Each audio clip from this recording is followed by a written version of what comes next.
Witam.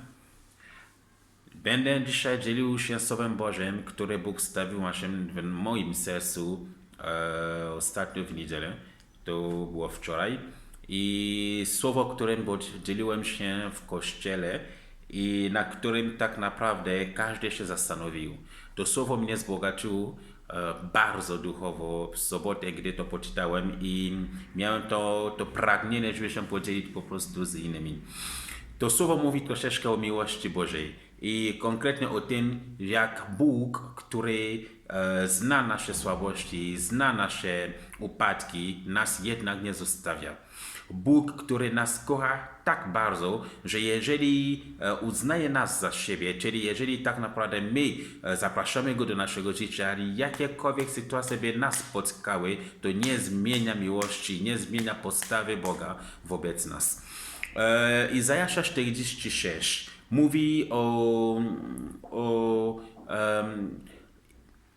o upadku tak naprawdę Babilona i upadku Bela. To zależy tak naprawdę od tłumaczenia Biblii. A Bóg w tym fragmencie akurat Pisma Świętego w wersecie 3 i 4 mówi coś niesamowitego Izraelitom. Chciałbym to poczytać z wami. Izajasza 46, werset 3 i 4. Biblia mówi tak. Posłuchajcie mnie, domie Jakuba i wszyscy pozostali z domu Izraela. Nosiłem was od urodzenia, piastowałem od przyjścia na świat, aż do waszej starości ja będę ten sam i aż do siwizny ja was podtrzymam.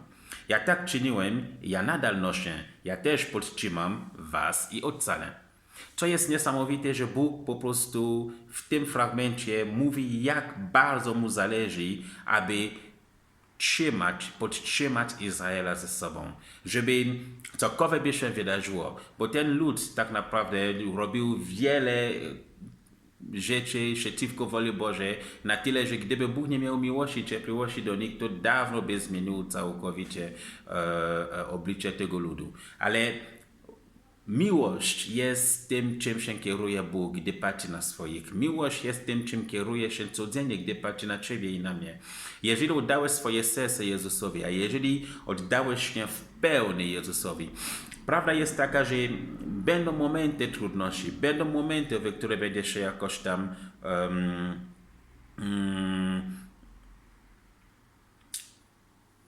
nie wiem, czy słowo okaleczyć duchowo jest właściwe tu, ale chcę powiedzieć przez to, że będą takie momenty, w które będziesz słaby duchowo na tyle, żeby po prostu popełniać błędy. Będą takie momenty, w które nie będziesz wiedział, czy wiara, którą masz, szczerze mówiąc, w danej chwili działa. Będą takie momenty, w które przychodzą wątpienia, wątpliwości w różnych sprawach. Będą takie momenty, w które będziesz się zastanawiał, czy dobrze po prostu czynić, ufając Panu.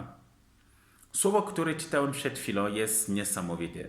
Bóg mówi w 4 wersecie, aż do waszej starości ja będę ten sam i aż do siwizny ja was podtrzymam. Bóg, mówiąc to do Izraela, chciał przez to przekazywać im, że niezależnie od sytuacji, w której oni się znajdują, niezależnie od trudności, w których się znajdują, niezależnie nawet od upadku, w którym po prostu się znajdowali w tym momencie, Bóg nadal ich kocha, Bóg nadal ich uważa za swojego luda, za swój lud, przepraszam, i Bóg nadal jest gotowy i chętny, żeby nie tylko pomóc, ale być obecny w ich życiu. Jeżeli jest jedna rzecz, co tak naprawdę my, ludzie, potrzebujemy najbardziej, to jest obecność Boża we wszystkim. W każdej sytuacji, w każdym momencie i wszędzie, gdzie byśmy byli. Obecność Boga jest darem, który nie da się tak naprawdę określić słowami. Czemu? Bo Bóg przychodzi do nas w miłości. Bóg przychodzi do Ciebie i do mnie w miłości. Wiem, że wielu z nas Pana Boga traktujemy bardziej jako surowego sędzia, który czeka tylko na błędy po to, żeby nas ukarać i nie dba absolutnie o to, czy nam się chce coś innego robić, czy w ogóle nam to się nie podoba, co on mówi, czy cokolwiek takiego. On jest po prostu po to, żeby ukarać i tyle. Bóg nie jest takim Bogiem. Jezus Chrystus pokazuje nam obraz Ojca, obraz Pana Boga najlepiej. Jezus Chrystus nie odwracał się nigdy przed tym, którzy szczerze Go potrzebowali, krzyczeli na Niego, krzyczeli do Niego. Była pewna kobieta, która nie należała do Izraela, była kobietą z Kanaanu, która przyszła również prosić Pana o pomoc i mimo to, że Jezus Chrystus pokazywał jej, że on przyszedł bardziej po to, żeby pomóc Izraelitom, dzieci Izraela, to widział wiarę tę kobietę i absolutnie ją pokochał i jeszcze ją pochwalił, mówiąc, że nie widział nawet w Izraelu taką osobę, która miała podobną wiarę i jej pomógł. Jezusowi nie zależy przede wszystkim od pochodzenia Twojego, kim Ty jesteś, z którego domu pochodzisz, czy chodzisz do kościoła, czy nie. Przede wszystkim w Twoim sercu. Tylko jedynie serce tak naprawdę jest jego punktem skupienia. Twoje serce. Czy szczerze w Twoim sercu masz tą wiarę, masz to przekonanie, masz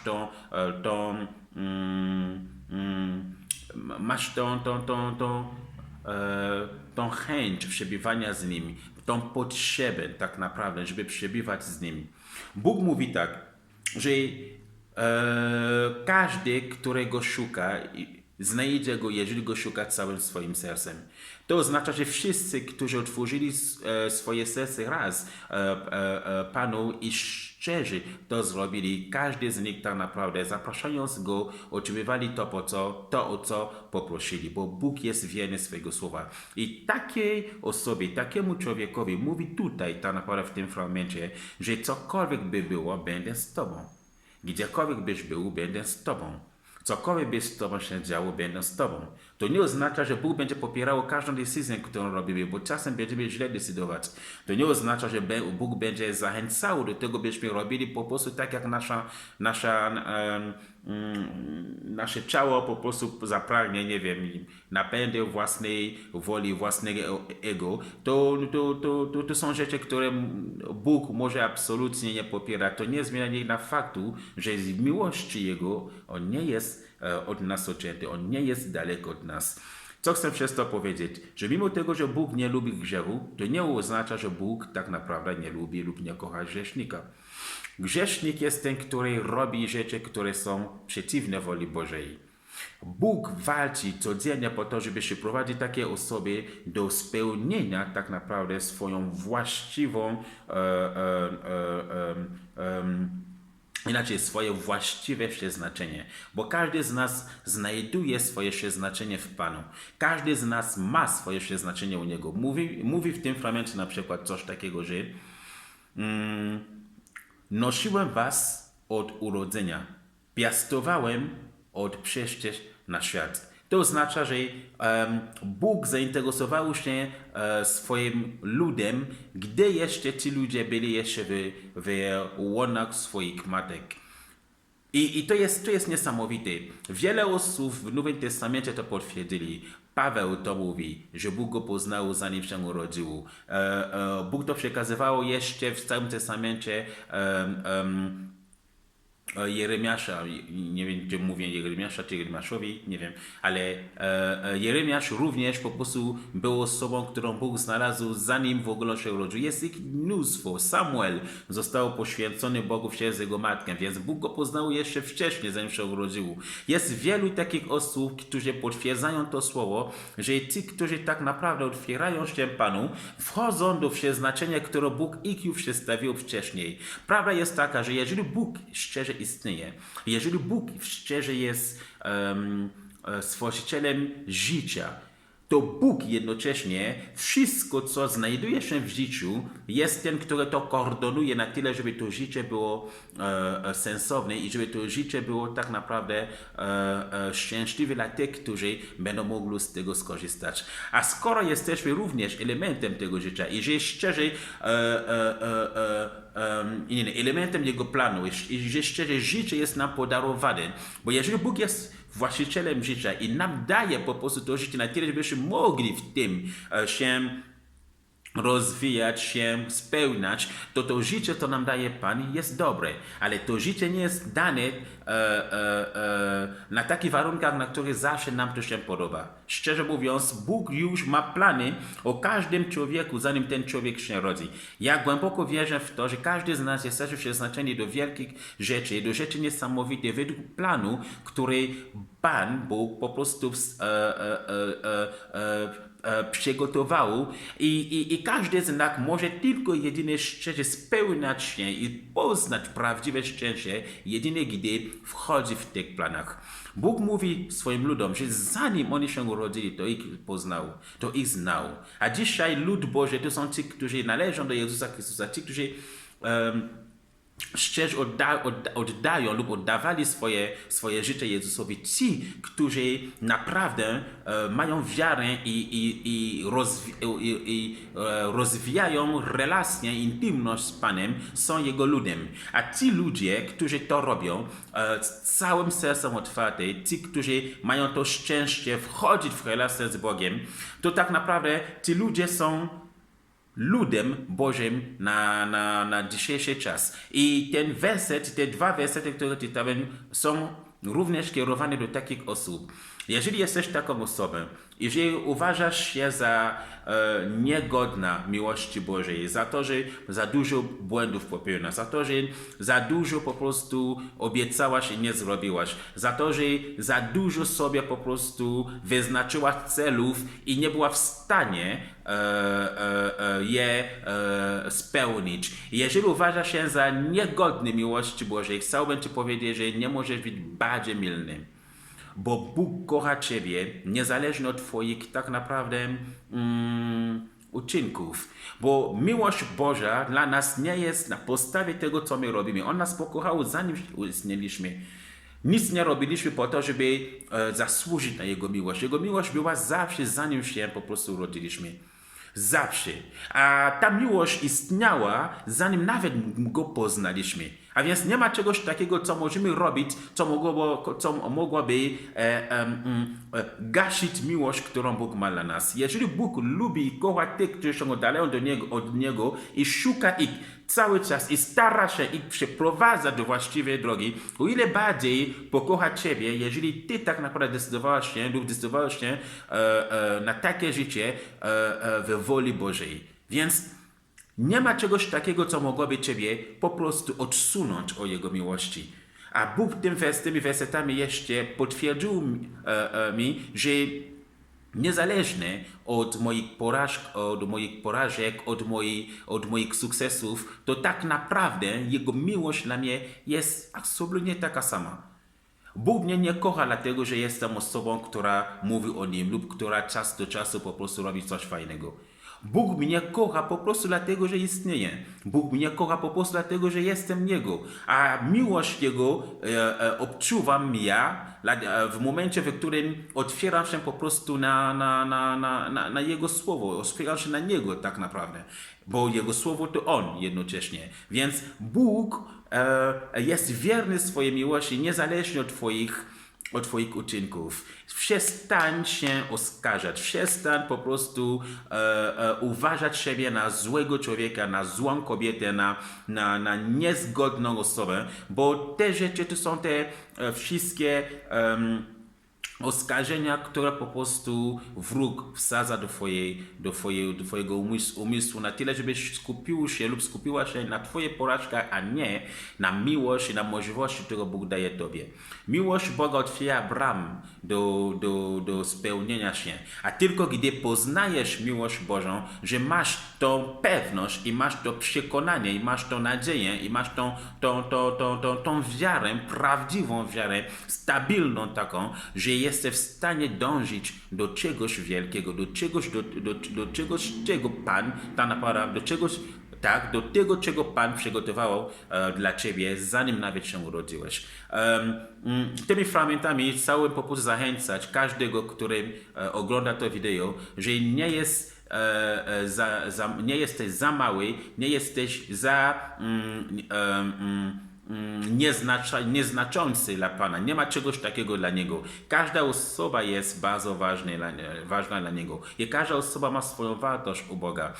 Tak, nasze posłuszeństwo pozwala nam cieszyć się tak naprawdę dobroci i spełnienia, które Bóg nam daje. I nieposłuszeństwo ma swoje konsekwencje czasem, które nie da się unikać po prostu dlatego, że nie zawsze jesteśmy na tyle mądrzy, żeby tak czynić, po prostu unikać zło. Jednak żebyśmy czynili dobrze lub żebyśmy czynili źle, jeżeli tak naprawdę należymy do Pana, jeżeli nam w pewnej chwili po prostu coś złego, jak to powiedzieć w właściwy sposób, niezależnie czy po prostu padamy czy nie, miłość Boża jest po prostu obecna, ona jest obecna, ona jest konkretna, ona się nie zmienia. Ten fragment jest wycięty z momentu, w którym tak naprawdę Izrael absolutnie nie był godny woli Bożej, bo Izrael oddalał się uwielbiając innych bogów, a Bóg po prostu to powiedział im, żeby ich po prostu zachęcać jeszcze, bo mówił tak jakby do dzieci upartych, którzy nie mają ochoty słuchać tego, co ich ojciec mówi. Jednak miłość ojca jest za każdym, jest po prostu obecna dla nich i Bóg, przypominając im te słowo, chciał im powiedzieć, że niezależnie od waszych upadków, nawet jeżeli mi to się nie podoba, to nadal was kocham. Słuchajcie, kochani, Bóg nas nie osądza na podstawie naszych błędów. Bóg nas osądza na podstawie tak naprawdę naszych wyborów, jak to powiedzieć naprawdę, żeby tego nie popsuć. Chcę powiedzieć, że Bóg tak, Bóg nas osądza na podstawie po prostu wyboru tego, czy będziemy z Nim trwać lub czy w ogóle nie chcemy mieć nic wspólnego z Nim. Jezus Chrystus powiedział to wyraźnie w Ewangelii Jana, gdy mówił, że sąd polega na to, że Syn Boży przyszedł na świat, a świat po prostu go nie poznało, że ludzie po prostu widzieli światło, a woleli po prostu ciemność, dlatego że ich uczynki były złe.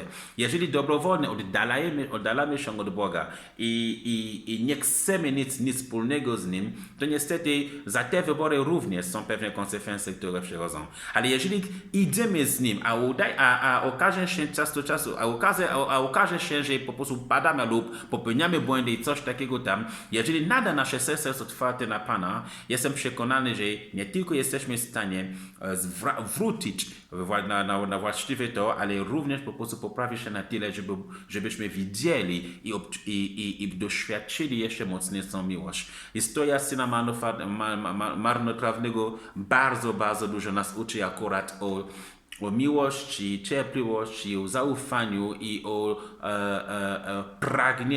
pragnieniu, które Bóg ma w tym, żeby spędzić głęboko więź z każdym człowiekiem, który po prostu mu ufa i otwiera swoje serce po prostu niemu. Więc niezależnie gdzie jesteś dzisiaj, jeżeli popełniałeś jakiś błąd, przypomnij sobie, jaka jest miłość twojego Ojca, bo jak przypomnisz miłość Bożą i poczujesz tą miłość w sobie, a przyjmiesz tą miłość, to będzie o wiele łatwiej stać z tego błędu i w miłości chodzić razem z Nim. Bo miłość polega na to, żeby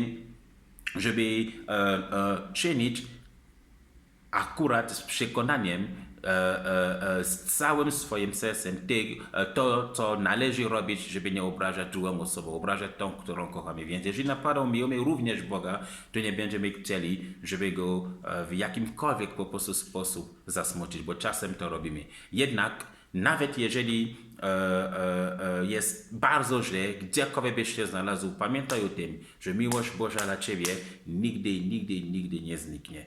Błogosławiam i życzę miłego dnia, miłego wieczoru, bo jest wieczór tu i przetrwajmy w miłości Bożej.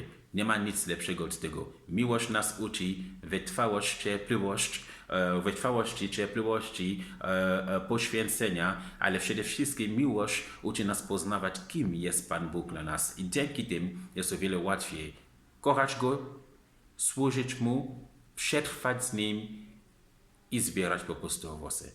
Błogosławiam w imieniu Jezusa Chrystusa. Amen.